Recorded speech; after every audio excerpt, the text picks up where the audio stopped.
នៅក្រមុំ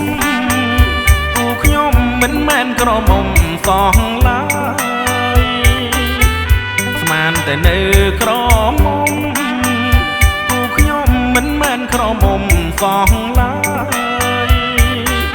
នាងមានទី3ខែទៅហើយ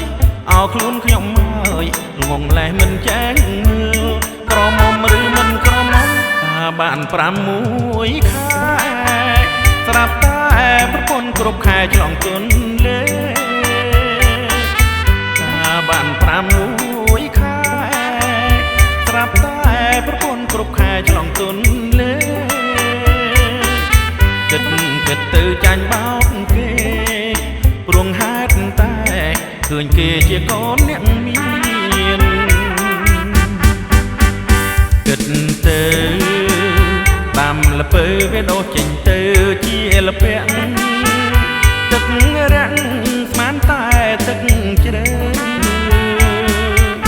កូនគេគ្មានឪស្រាប់តែអីលើយកឯងធ្វើឪវី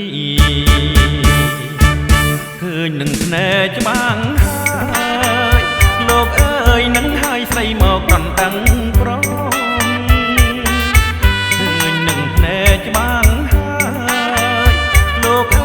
នឹងហើយស្រីមកដណ្ដឹងប្រងមាសទឹក8សងខ្ញុំកងអងហើយចង់ទ្រាំទៅ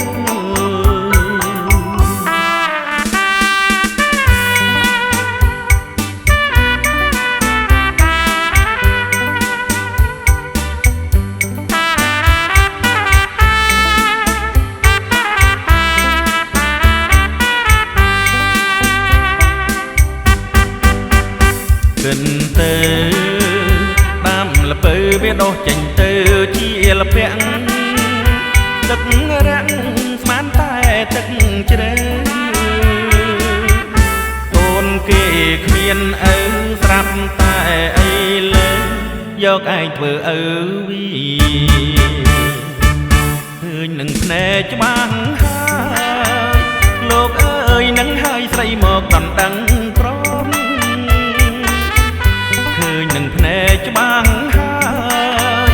លោកអើយនឹងហើយស្រីមកដណ្ដឹងប្រងមាស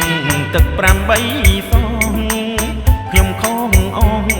ហើយចង់ទ្រាំទៅ